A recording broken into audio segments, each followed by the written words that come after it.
Un coup de feu a brisé le silence. Au même moment, Lorenzo Duca a plaqué l'un de ses propres capitaines contre le mur de marbre.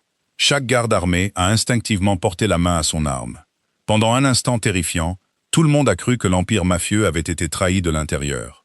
Mais Lorenzo n'était pas furieux pour de l'argent volé. Il ne faisait pas face à un traître. Ses yeux froids et impénétrables étaient fixés sur un seul homme. Un homme qui avait passé la soirée à sourire à sa secrétaire de direction, aux formes généreuses. Quelques secondes plus tôt, Hannah Brooks était entrée au gala de charité. Elle portait une robe que personne ne lui avait jamais vue auparavant. Puis Lorenzo a posé une simple question à voix basse, qui a réduit toute la salle de bal au silence. « Est-ce qu'il te plaît ?» Hannah l'a regardé dans les yeux. « Je ne sais pas. » Personne ne réalisait que ces 3 mots étaient sur le point de changer l'empire Duca pour toujours. 3 ans plus tôt, Hannah Brooks était entrée chez Duca Holdings. Elle n'avait rien de plus qu'un porte-document en cuir et une lettre de recommandation. La plupart des gens pensaient que cette lettre n'aurait jamais d'importance. Elle n'était pas glamour, elle n'était pas liée aux vieilles familles de la mafia. Elle ne ressemblait certainement pas aux femmes élégantes que l'on voyait habituellement autour des milliardaires et des élites politiques. Elle avait 30 ans, des traits doux, des formes généreuses, et elle assumait pleinement sa grande taille. Ses tailleurs bien coupés étaient choisis pour leur côté pratique, plutôt que pour la mode. Ses cheveux étaient toujours coiffés en un chignon soigné avant le lever du soleil. Et à la fin de chaque journée de travail, quelques mèches rebelles s'en échappaient inévitablement. Malgré tous ses efforts, la plupart des gens oubliaient son apparence en quelques minutes. Ce qu'ils n'oubliaient jamais, c'était l'efficacité avec laquelle chaque problème impossible semblait disparaître dès qu'Hannah Brooks s'en mêlait. Dès son premier mois, elle a réorganisé l'agenda impossible de Lorenzo Duca, et ce, sans annuler un seul rendez-vous. Elle a discrètement identifié des négociations qui se chevauchaient. Celle-ci aurait pu placer 2 alliés politiques rivaux dans la même salle de conférence. Elle a remarqué une anomalie juridique cachée dans un contrat. Plus tard, cela a empêché une enquête fédérale d'atteindre l'une des sociétés Duca. Elle se souvenait des anniversaires, des mots de passe confidentiels, des coutumes diplomatiques. Elle connaissait les plans de table préférés, les protocoles de sécurité, les restrictions alimentaires. Elle se rappelait même des tragédies familiales privées de centaines de personnes influentes. Elle gardait des milliers de détails en tête avec une précision étonnante. Lorenzo ne faisait que rarement des compliments. Pourtant, il a cessé de vérifier lui-même les plannings après seulement 6 semaines. Si Hannah approuvait quelque chose, cela se faisait. Si elle le mettait en garde contre quelque chose, il l'écoutait. Aucune explication n'était nécessaire. Dans le monde de Lorenzo, la confiance était plus rare que l'argent. Elle la gagnait discrètement. En dehors de son bureau, cependant, une autre histoire circulait. Les employés chuchotaient que Lorenzo devait la prendre en pitié. Elle est efficace, haussait-on les épaules. Mais franchement, regardez-la. D'autres riaient dès qu'ils pensaient qu'elle ne pouvait pas les entendre. Elle est pratiquement invisible. Aucune belle femme ne survivrait à l'emploi du temps de Lorenzo. Elle ne risque rien parce que personne n'est distrait par elle. Parfois, les commentaires étaient plus cruels. Parfois, il comparait son corps à des meubles de luxe. Parfois, il se demandait à voix haute si on l'avait déjà invité à un rendez-vous. Les insultes étaient rarement directes. Elles flottaient dans les ascenseurs, les couloirs, les salles de pause, dans les halls d'hôtels de luxe et les aéroports privés. Assez pour que Hannah les entende toutes. Elle ne répondait jamais. Chaque matin, elle arrivait avant presque tout le monde. Chaque soir, elle partait bien après que l'étage de la direction se soit vidé. Elle répondait aux emails en mangeant des dîners froids. Elle examinait des contrats pendant les vols. Elle mémorisait les changements de sécurité entre les réunions. Elle croyait que la compétence était plus éloquente qu'une dispute. Malheureusement, la compétence était aussi plus discrète que les ragots. Lorenzo ne remarquait aucun de ces chuchotements, non pas parce qu'il était d'accord avec eux, mais simplement parce qu'il n'écoutait pas les ragots. Son attention restait fixée sur les négociations, les conflits territoriaux, les leviers politiques, et sur la protection d'un empire qui s'étendait sur toute la côte Est. L'émotion n'avait pas sa place dans ses calculs. Du moins, c'est ce que tout le monde croyait. La vérité était plus compliquée. Sans s'en rendre compte consciemment, Lorenzo avait développé des habitudes centrées sur la présence d'Hannah. Il ne buvait son café qu'après qu'elle l'ait posé à côté de lui. Il ne confirmait jamais ses plans de voyage, car il supposait qu'elle l'avait déjà fait. Pendant les réunions, sa main se tendait souvent vers un document. Puis il se souvenait que Hannah avait anticipé sa demande. Elle l'avait placé exactement là où il s'y attendait. Quand des décisions difficiles l'épuisaient, ses yeux cherchaient instinctivement dans la pièce. Jusqu'à ce qu'il la trouve, prenant calmement des notes. Sa compétence tranquille est devenue le point d'ancrage dans son monde chaotique. Il ne s'est simplement jamais demandé pourquoi. Pour lui, Hannah était aussi fiable que le lever du soleil. Essentielle, constante, invisible. Seulement parce qu'il ne pouvait plus imaginer fonctionner sans elle. Un soir de pluie, vers minuit, Lorenzo est sorti d'une réunion tendue avec 2 investisseurs étrangers. Le bâtiment était presque vide. En traversant l'étage de la direction, il a remarqué une lumière qui filtrait encore sous la porte du bureau d'Anna. Il s'est arrêté. À l'intérieur, elle était assise seule, entourée de piles de dossiers. Une de ses chaussures avait glissé sous son bureau. Ses lunettes de lecture reposaient bas sur son nez. Elle comparait attentivement des rapports financiers, ligne par ligne. À côté d'elle, se trouvait un dîner intact, devenu complètement froid. Elle ne l'avait même pas remarqué. Lorenzo est resté silencieux pendant plusieurs secondes. « Pourquoi es-tu encore là ?» Hannah a levé les yeux. Surprise. « Oh !» Elle a souri poliment. « Les documents de fusion révisés sont arrivés en retard. Je voulais vérifier chaque chiffre avant demain matin. Tu aurais pu finir demain. » « J'aurais pu. » Elle a jeté un coup d'œil aux documents. « Mais alors, tu aurais commencé ta réunion avec des informations incomplètes. » Sa réponse était simple, factuelle. Comme si sacrifier une autre soirée ne méritait aucune reconnaissance. Lorenzo l'a observé un instant avant de hocher légèrement la tête. « Rentre chez toi quand tu auras fini.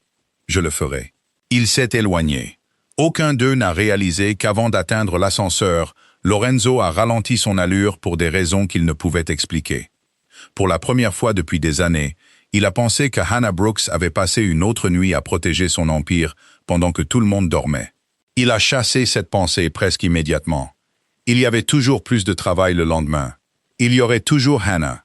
Du moins, c'est ce qu'il croyait. L'invitation est arrivée un mardi matin ordinaire. Elle reposait sur le bureau de Lorenzo Duca, dans une enveloppe noire ornée de lettres dorées. Le gala de charité annuel de la Fondation Saint Aurelius. C'était un événement où les milliardaires faisaient des dons en public tout en négociant des alliances en privé. Les politiciens échangeaient des promesses sous des lustres de cristal. Les empires d'entreprises fusionnaient discrètement autour d'une coupe de champagne.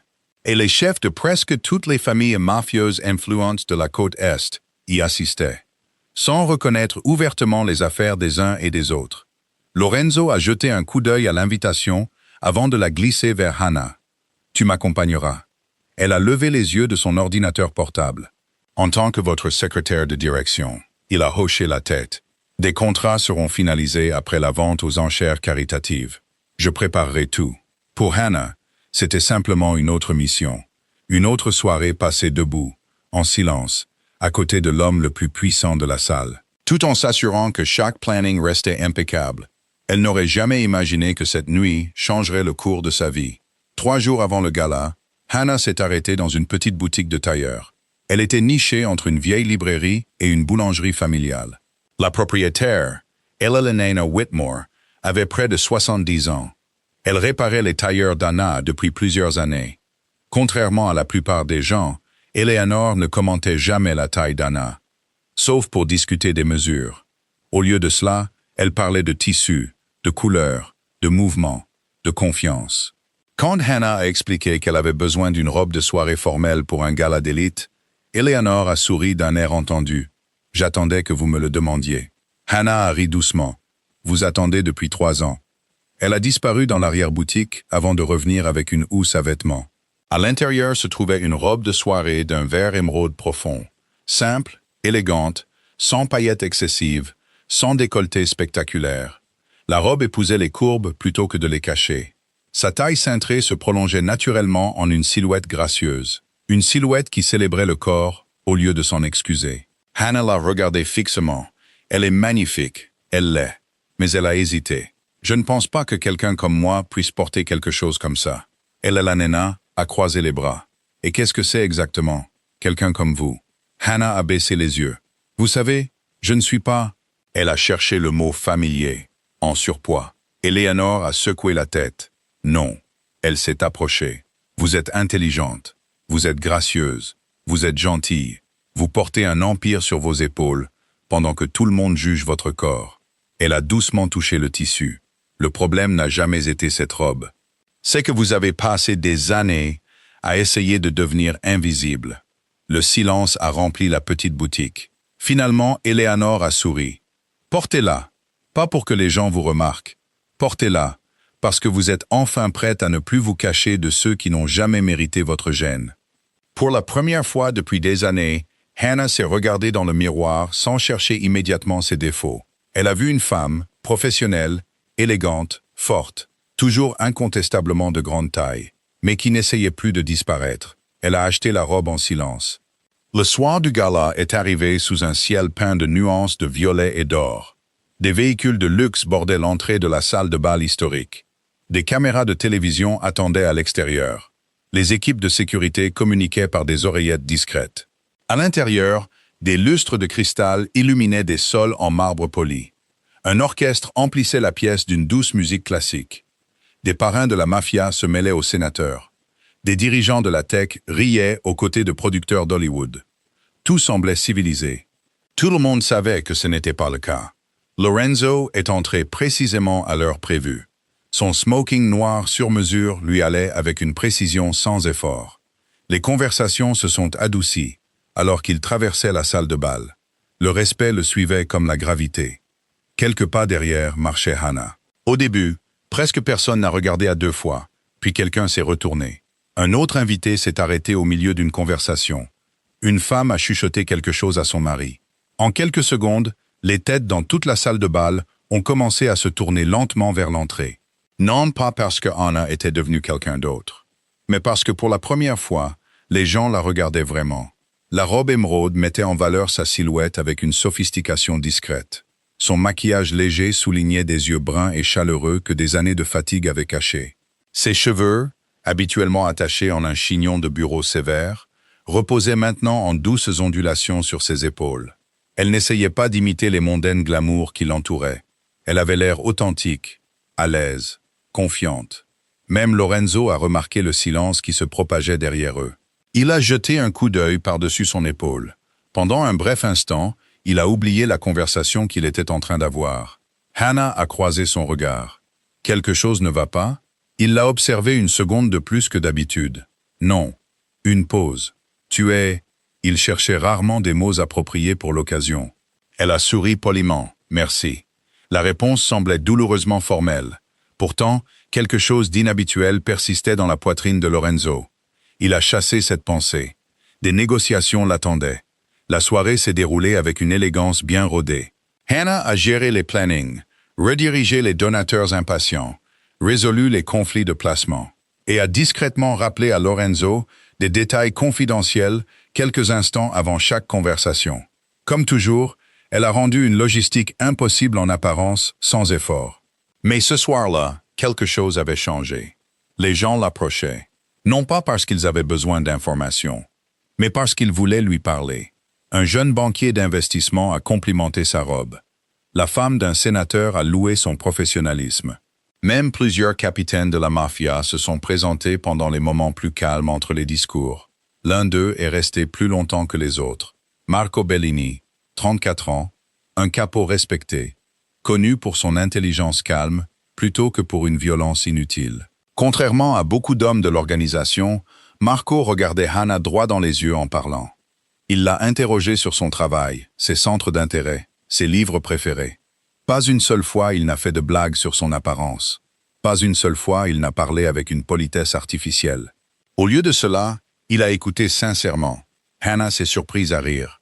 Un rire calme et sincère que presque personne au siège de Duca n'avait jamais entendu. De l'autre côté de la salle de bal, Lorenzo examinait des projections financières avec deux investisseurs internationaux. Son attention aurait dû rester fixée sur la discussion. Au lieu de cela, ses yeux se sont tournés presque involontairement vers le son du rire d'Hannah. Il a vu Marco sourire. Il a vu Hannah lui sourire en retour. Quelque chose s'est resserré en lui. Un investisseur continuait d'expliquer les chiffres d'acquisition. Lorenzo a réalisé qu'il n'avait pas entendu un seul mot. Son regard est resté fixé de l'autre côté de la pièce. Marco s'est légèrement penché plus près pendant que Hannah parlait. Elle avait l'air détendue, à l'aise, heureuse. Une pensée étrange a traversé l'esprit de Lorenzo. Quand l'avait-il fait sourire comme ça pour la dernière fois? Il ne s'en souvenait pas. En fait, il n'était pas sûr d'avoir déjà essayé. Cette prise de conscience l'a déstabilisé bien plus que n'importe quelle négociation hostile ne l'avait jamais fait. Pour la première fois depuis des années, Lorenzo Duca a découvert quelque chose qu'il ne pouvait ni contrôler, ni expliquer. Et quelque part au fond de lui, sans encore se l'admettre, la jalousie commençait tranquillement à prendre racine. Au moment où la vente aux enchères caritatives s'est terminée, la salle de bal s'était détendue en conversation plus petite. Les verres en cristal captaient la lueur des lustres. Un quatuor de jazz a remplacé l'orchestre. Les politiciens se sont dirigés vers les donateurs. Les dirigeants comparaient leurs portefeuilles d'investissement. Les capitaines de la mafia se sont rassemblés en cercle discret où chaque sourire désinvolte dissimulait des calculs minutieux. Pour la première fois de la soirée, Hannah s'est accordé un bref moment loin du travail.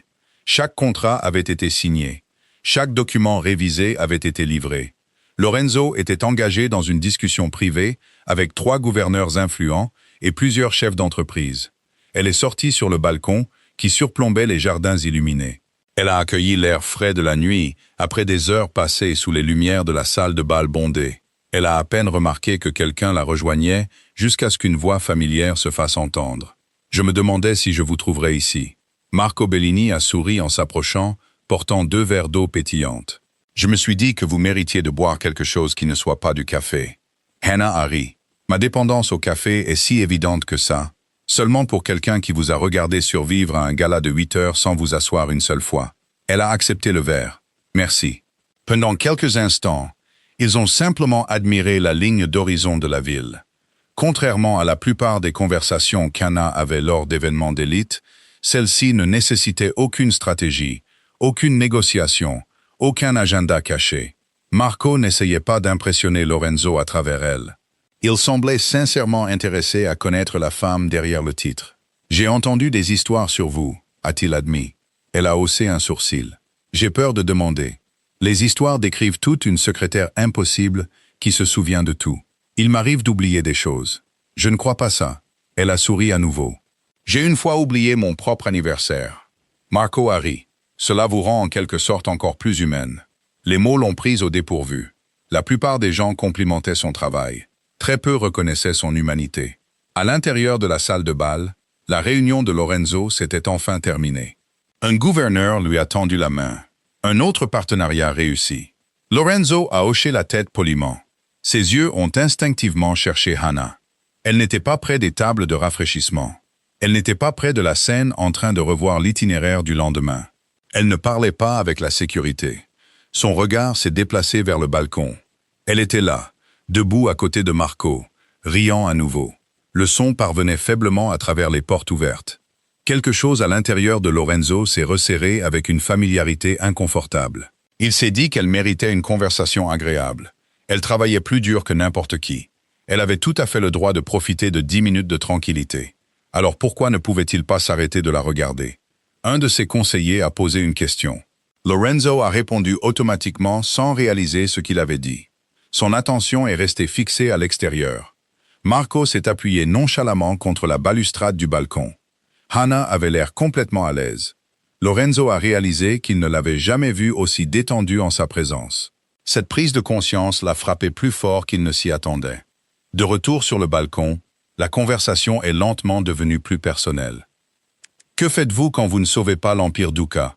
a demandé Marco. Hannah a souri. « Je ne suis pas sûr de m'en souvenir. Pas de passe-temps. »« Je lis. »« Quel genre de livre ?»« D'histoire. » Il a gloussé. « Je m'attendais à des romans d'amour.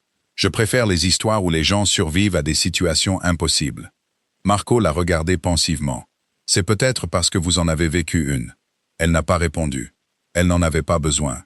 Il avait assez vu le siège pour comprendre les blagues chuchotées. Les regards de travers, les insultes subtiles déguisées en humour. Après une pause silencieuse, il a repris la parole. « J'ai vu la façon dont certaines personnes vous traitent. » Hannah a haussé doucement les épaules. « Ils ont le droit d'avoir leurs opinions. Non, ils ont le droit à l'ignorance. » Elle a semblé surprise. Marco a continué. « Ils confondent l'apparence avec la valeur. Ils n'ont aucune idée de qui maintient réellement cette organisation debout. Ses yeux se sont baissés vers le jardin. Merci. Je le pense. Il a hésité un instant seulement. Voudriez-vous? Il a souri soudainement, ressemblant moins à un capot redouté qu'à un homme ordinaire. Dîner avec moi un de ces jours? Le silence s'est installé entre eux. Pas gênant, juste inattendu. Hannah l'a regardé, sincèrement prise au dépourvu. Personne ne lui avait demandé ça depuis des années. Non pas parce qu'elle manquait de gentillesse, mais parce que la plupart des hommes avaient déjà décidé qu'ils n'étaient pas intéressés avant de savoir qui elle était.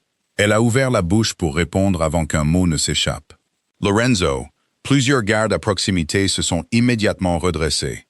Le parrain de la mafia était sorti sur le balcon. Son expression est restée calme, presque sans émotion. Pourtant, tous ceux qui étaient assez proches ont instinctivement senti que quelque chose avait changé. Marco s'est tourné respectueusement. « Patron !» Lorenzo ne l'a pas regardé. Ses yeux sont restés fixés sur Hannah. « Tu as fini ton travail ?»« Oui, bien. » Un autre silence.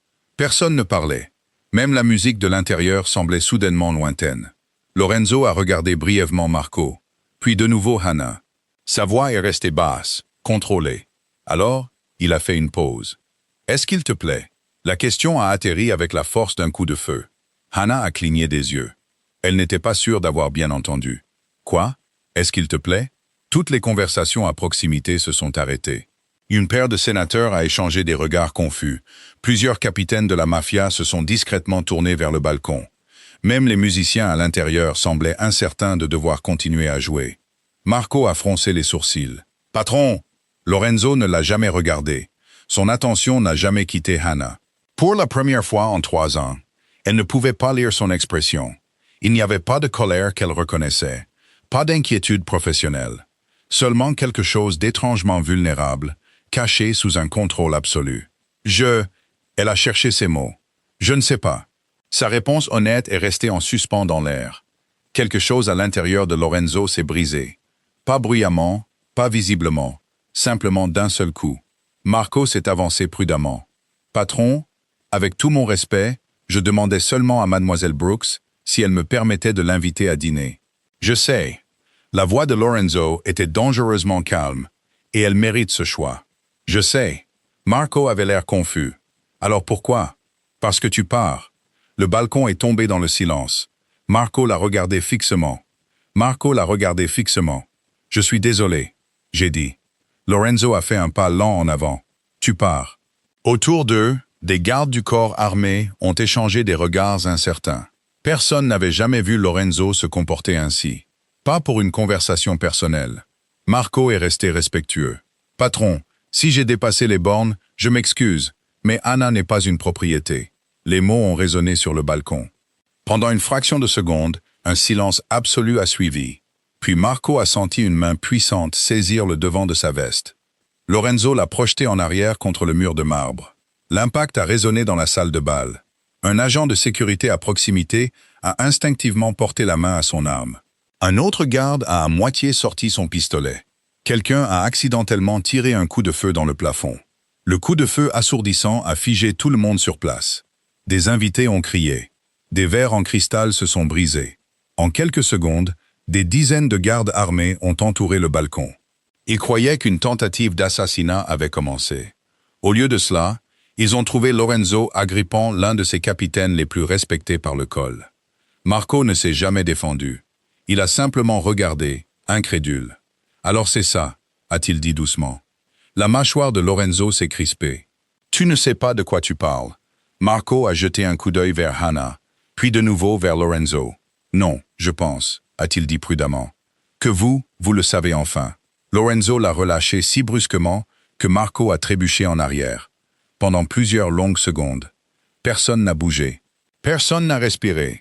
Chaque personne dans la salle de bal a compris qu'elle venait d'assister à quelque chose d'impossible. L'intouchable Lorenzo Duca, un homme qui avait négocié des guerres sans élever la voix, avait complètement perdu le contrôle. Et chaque témoin savait exactement quand c'était arrivé. Au moment où un autre homme a invité Hannah Brooks à dîner, au lever du soleil, l'histoire s'était répandue plus loin que n'importe quelle annonce officielle ne l'aurait jamais pu. Dans le monde de Lorenzo Duca, l'information voyageait plus vite que les balles. Un seul garde a mentionné la confrontation à une autre équipe de sécurité. Un barman a discrètement répété ce qu'il avait vu à un chauffeur. Un chauffeur a informé un capot. Au petit déjeuner, chaque grande famille mafieuse de la côte Est avait entendu la même rumeur étonnante. Lorenzo Duca avait publiquement attaqué l'un de ses propres capitaines les plus respectés. Pas pour de l'argent, pas pour une trahison, pas pour un territoire, pour une femme. Et pas n'importe quelle femme, sa secrétaire. Chaque récit devenait plus dramatique que le précédent. Certains prétendaient que Lorenzo avait presque exécuté Marco Bellini sur le sol de la salle de bal. D'autres insistaient sur le fait qu'Hannah était secrètement l'amante de Lorenzo depuis des années. La rumeur la plus vicieuse suggérait qu'elle avait délibérément manipulé le parrain de la mafia jusqu'à ce qu'il devienne émotionnellement dépendant d'elle. Personne ne se souciait de savoir si les histoires étaient vraies. Il se souciait seulement qu'elles soient divertissantes. Quand Hannah est arrivée au siège de Duca le lendemain matin, elle a immédiatement senti que quelque chose avait changé. Les conversations se sont arrêtées alors qu'elle traversait le hall de la direction. Les employés qui l'ignoraient habituellement la regardaient maintenant ouvertement. Certains avaient l'air curieux, d'autres compatissants. Quelques-uns la jugeaient ouvertement. Elle est entrée dans l'ascenseur sans prêter attention à aucun d'eux. Alors que les portes commençaient à se fermer, elle a capté un fragment de conversation provenant de la réception. Alors c'est comme ça qu'elle a gardé son poste. J'ai toujours su qu'il se passait quelque chose. Ce n'était pas son talent après tout. Les portes se sont fermées avant que les voix ne s'estompent. Hannah a fermé les yeux. Pendant 3 ans, elle avait appris à ignorer les chuchotements sur son apparence.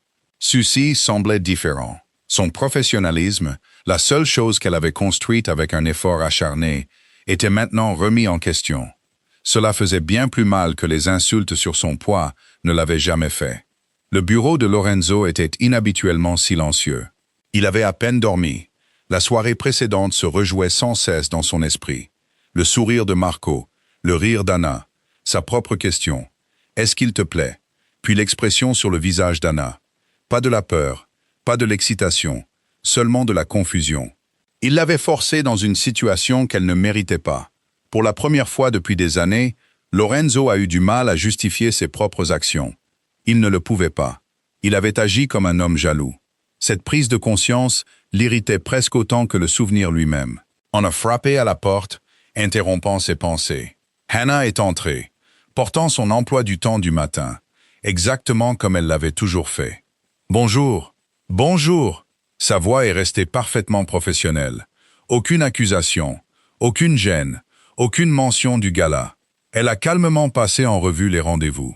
Une conférence téléphonique avec des investisseurs européens, un déjeuner avec le procureur de district, une réunion concernant la sécurité portuaire. Chaque détail était impeccable. Pourtant, quelque chose d'essentiel avait disparu. Elle ne le regardait plus de la même manière qu'auparavant. Il y avait une distance invisible entre eux. Il le sentait à chaque phrase. Quand elle a eu fini, elle a posé le dossier sur son bureau. « S'il n'y a rien d'autre, je vais commencer à préparer les documents de cet après-midi. » Hannah, elle s'est arrêtée. Oui, il voulait s'excuser. Les mots lui sont venus à la gorge puis se sont arrêtés. Lorenzo Duca avait négocié avec des présidents, menacé des parrains rivaux sans hésitation. Pourtant, prononcer 2 simples mots semblait soudainement impossible. « Je suis désolé. » Au lieu de cela, ce qui est sorti fut « continuez ». Elle a fait un signe de tête poli. « Comme vous voudrez ». Le bureau semblait étrangement plus froid après son départ. Dans l'après-midi, une autre tempête est arrivée. Vanessa Sinclair, élégante, impeccablement vêtue. La fille du sénateur Richard Sinclair, l'un des plus anciens alliés politiques de Lorenzo. Pendant des années, les magazines mondains avaient supposé qu'elle et Lorenzo finiraient par se marier. Vanessa le croyait certainement. Elle est entrée au siège avec une confiance bien rodée, saluant les cadres comme si elle possédait déjà le bâtiment. Son sourire a disparu au moment où elle a vu Hannah organiser des dossiers devant le bureau de Lorenzo. Alors Vanessa a croisé les bras. « Vous êtes la fameuse secrétaire. » Hannah s'est levée poliment. « Bonjour, mademoiselle Sinclair. J'ai entendu des histoires fascinantes. J'en suis sûr. » Vanessa a fait un pas de plus. « Je vous ai sous-estimé. » Hannah est restée silencieuse. « Je pensais que vous étiez simplement efficace. » Elle a souri finement. « Mais apparemment, vous avez décidé d'utiliser une stratégie différente. Plusieurs employés à proximité ont discrètement arrêté de travailler. Tout le monde pouvait entendre. » Hannah a répondu calmement. « Je ne sais pas ce que vous voulez dire. »« Oh, je pense que si. » La voix de Vanessa est devenue plus forte. Vous avez passé 3 ans à convaincre un homme puissant que vous étiez indispensable. Maintenant, vous avez fait croire à toute l'organisation qu'il est émotionnellement attaché à vous. Elle a regardé Hannah de haut en bas avec un mépris délibéré. Un bel accomplissement. Un silence douloureux a suivi. Puis est venue la phrase dont Hannah se souviendrait pendant des années. Je suppose que lorsqu'une femme ne peut pas rivaliser avec la beauté, Vanessa a souri froidement. Elle apprend à manipuler la sympathie à la place. Tous les employés à proximité l'ont entendu. Certains ont baissé les yeux, embarrassés. D'autres ont fait semblant de continuer à travailler. Personne n'est intervenu. Hannah a simplement ramassé le dossier qu'elle tenait. J'espère que vous apprécierez votre réunion. Elle s'est éloignée sans un mot de plus. Vanessa l'a regardée partir, étrangement insatisfaite. Humilier Hannah aurait dû être une victoire. Au lieu de cela, cela semblait en quelque sorte mesquin. Tard ce soir-là, l'étage de la direction s'est à nouveau vidé. Hannah était assise seule dans son bureau. La lettre de démission sur son ordinateur avait déjà été réécrite 6 fois. Elle a regardé la version finale.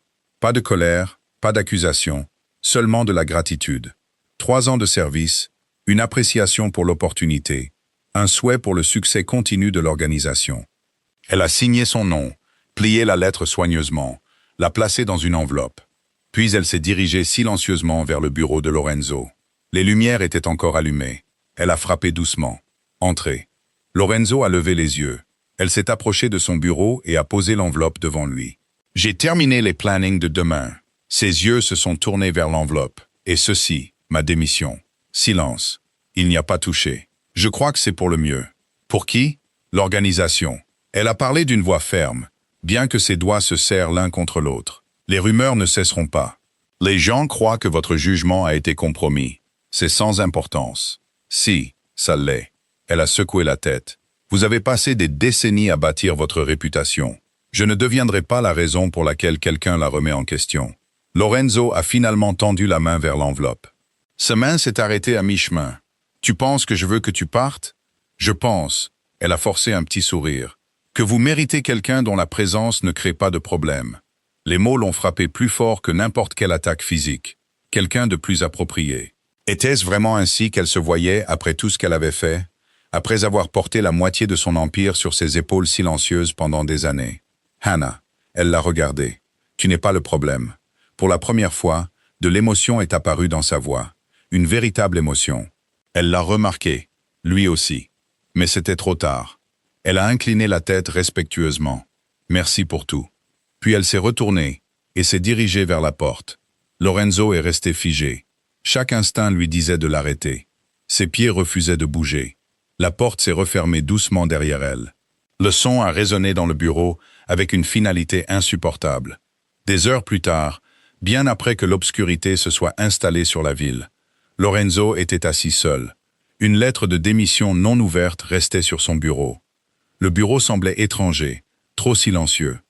Il a regardé vers la chaise vide derrière la paroi de verre où Hannah travaillait habituellement.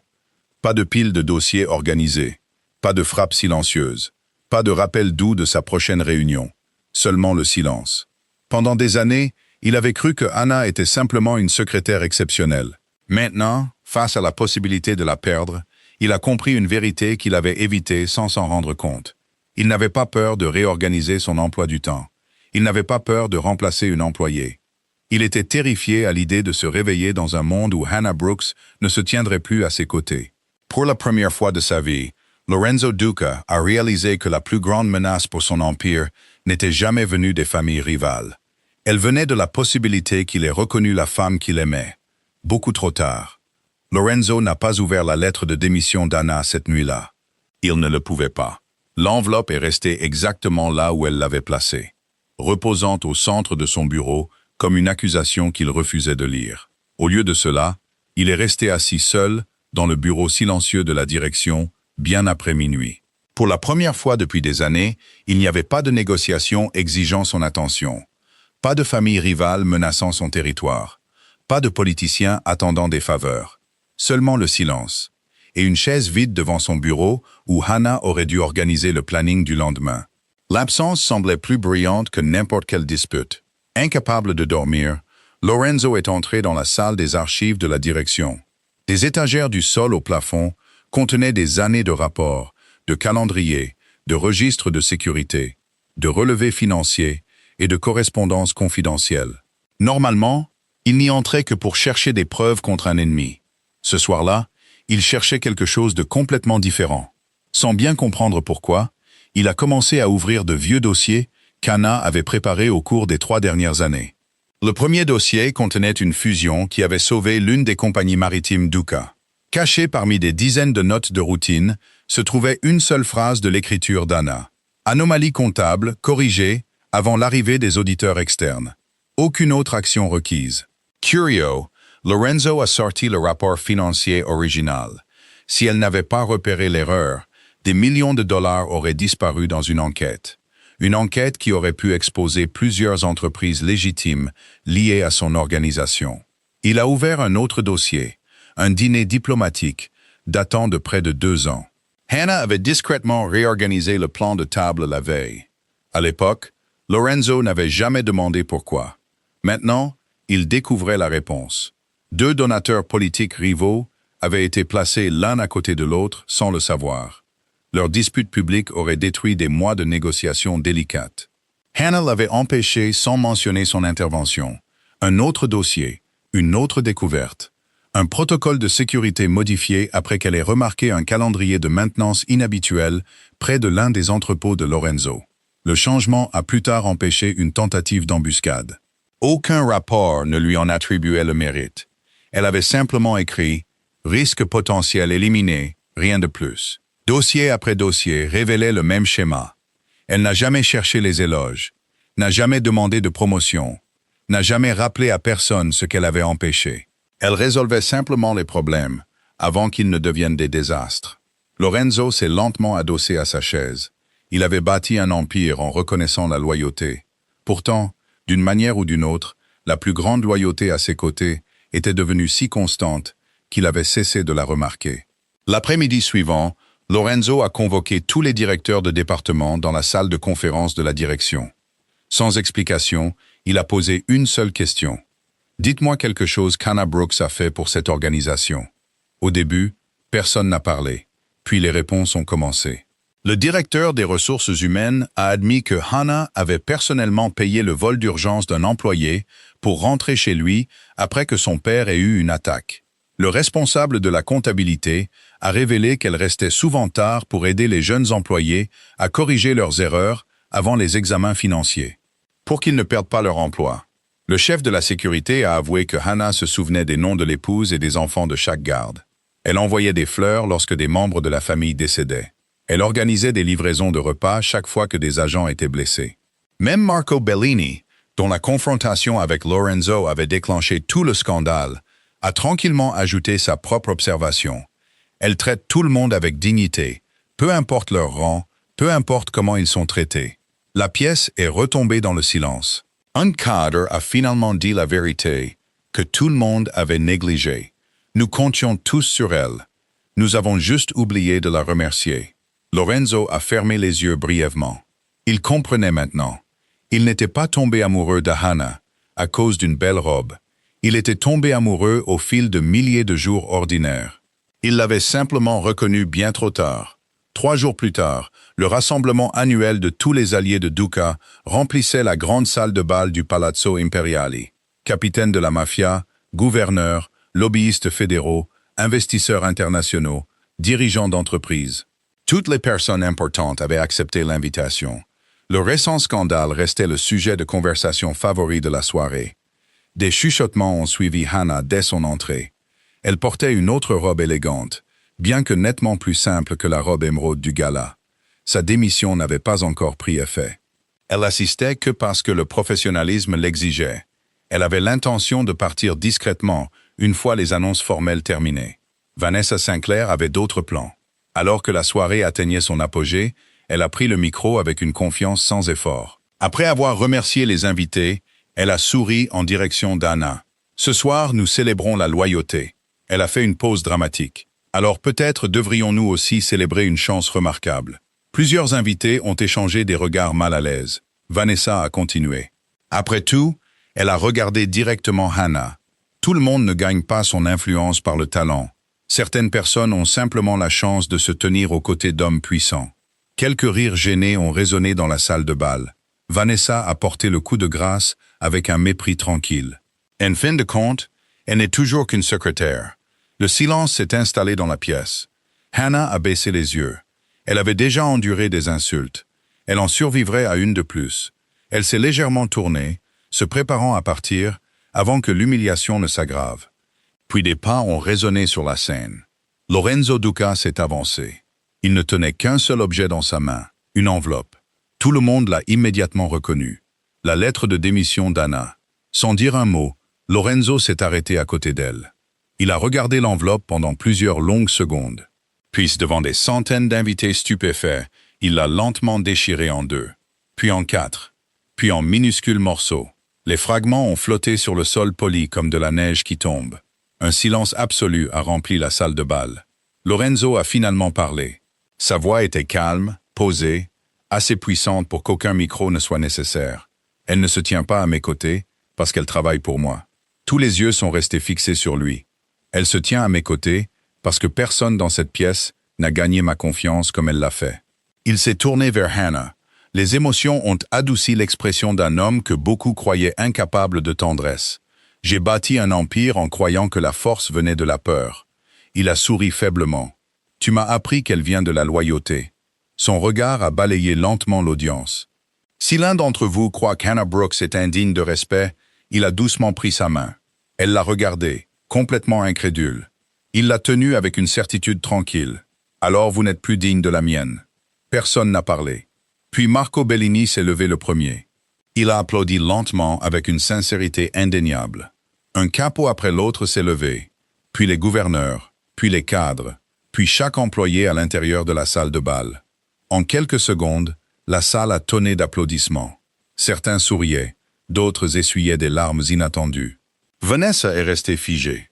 Pour la première fois de sa vie, elle a compris que le statut acheté par l'influence ne pourrait jamais égaler le respect gagné par le caractère. Incapable de supporter un instant de plus, elle est sortie discrètement de la salle de bal, seule. Personne ne l'a suivie. Personne ne l'a remarqué. Plusieurs mois plus tard, la vie au sein de l'organisation Duca s'était discrètement transformée. Hannah gérait toujours des plannings impossibles. Elle se souvenait toujours de détails que personne d'autre ne remarquait. Elle arrivait toujours tôt et restait tard chaque fois que c'était nécessaire. Mais une chose avait changé pour toujours. Personne ne la présentait comme la secrétaire de Lorenzo Duca. Au lieu de cela, il disait « Voici Hannah Brooks, la femme dont l'intelligence, l'intégrité et la loyauté ont contribué à renforcer l'organisation Duca. » Les employés qui chuchotaient autrefois sur son apparence cherchaient maintenant ses conseils. Les jeunes cadres demandaient son avis. Les capots la saluaient avec des hochements de tête respectueux. Les gardes de sécurité souriaient chaque fois qu'elle passait. Non pas parce que Lorenzo leur avait ordonné de le faire, mais parce qu'ils avaient enfin appris qui elle était vraiment. Quant à Lorenzo, l'homme autrefois connu comme le parrain de la mafia intouchable, qui ne faisait confiance à personne, il est progressivement devenu connu pour autre chose. Chaque fois que des journalistes, des alliés ou des rivaux louaient la force de son empire, il répondait toujours de la même manière. Aucun empire ne tient grâce à un seul homme. Il tient parce que des personnes extraordinaires choisissent la loyauté chaque jour. Puis il jetait un coup d'œil vers Hannah, et j'ai eu la chance de reconnaître la plus grande d'entre elles. Un soir d'automne, ils sont entrés tous les deux dans un autre rassemblement rempli des personnes les plus influentes du pays. Cette fois, aucun chuchotement n'a suivi Hannah, aucun regard moqueur, aucun sourire dédaigneux. Elle marchait à côté de Lorenzo, avec une confiance tranquille, la tête haute. Non pas parce qu'un homme puissant avait changé sa valeur, mais parce que le monde avait enfin reconnu la valeur qu'elle avait possédée depuis le début. Et alors que Lorenzo entrelaçait doucement ses doigts avec les siens avant d'entrer dans la grande salle de bal, toutes les personnes présentes ont compris la vérité. La femme la plus puissante de la pièce n'a jamais été la plus bruyante, ni la plus riche, ni la plus glamour. C'était la femme qui avait gagné chaque once d'admiration grâce à une compétence inébranlable, une résilience tranquille et une loyauté que même le parrain de la mafia le plus puissant d'Amérique ne pourrait jamais se permettre de perdre.